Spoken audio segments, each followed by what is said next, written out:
We're going to get back out to the Tollway authorities, Michael Ray, who has been monitoring things for us. You joined us a little bit earlier, Michael, and not a lot going on, but we're already starting to see alerts of major accidents out there on some of our highways. So what are you guys seeing?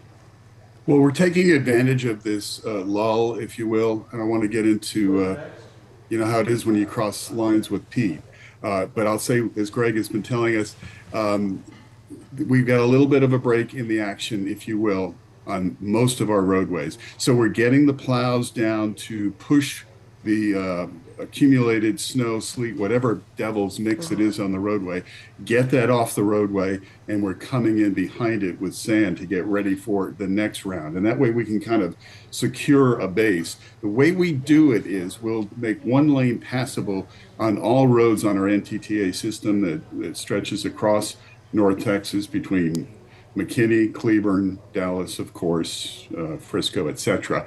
So we'll get the plows on there, try to get that down to the surface as well as we can under these conditions, come in with a heavy salt that not only serves as a de-icer and brings the freezing point much lower, but it creates a traction point as well. So we've got a lot to do yet, but we do appreciate this little bit of a break to kind of get ahead of it, if you will. You know, that's a big update because you don't need to be trying to pass anybody. If they're clearing one lane, let's just take our time. Absolutely. And Michael, I want to talk to you just real quick. TxDOT has regional offices, and they all work hand in glove with each other about clearing the roads, but they kind of just take care of all the highways. You guys have 150 miles of tollway corridors to look after, and it's kind of like, veins throughout, North Texas, and they kind of go everywhere. Yeah. What's that like? What's that operation like when you're monitoring, you're scouting, and looking a lot through those areas, because it's a lot of road to cover?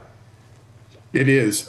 Geographically, Matt, you're right. You're talking about a large area, and the communication that we have between our various crews is where it's key, because as I said, it does stretch out quite a bit. And it's the scouts who go out ahead and check on the roadways, and the radio teams. They work back through our emergency ops center. That's where the sensors are maintained, so we can get a good feel for what is on the road. As you might imagine, they're all very cold, all sub-freezing at this point, and we're getting the readings on that. So it's a matter of just talking to each other. That's kind of an overused phrase, but it really is about communication from the crews that are on the ground, back to the scouts, back to the headquarters, so we can kind of move that information throughout the system.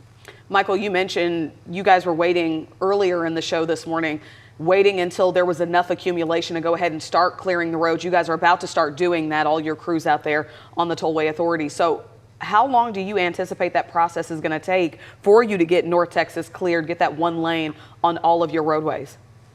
I will say, in all seriousness, the forecast has been incredibly accurate. So we've seen the transition points. Yeah. We've seen the transition points, and we're working through them.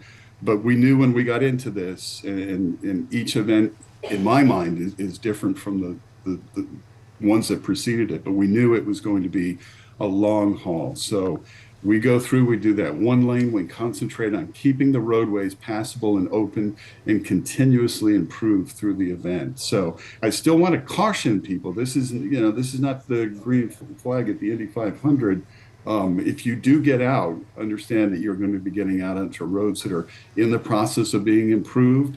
They're not set up for high speed under any circumstances. They're slow speed travel for people who have to be on the roadway, presumably going to somewhere else to help others in need.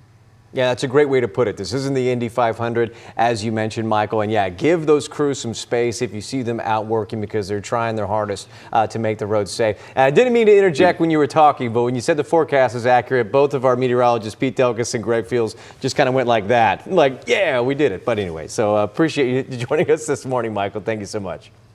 All right, kudos.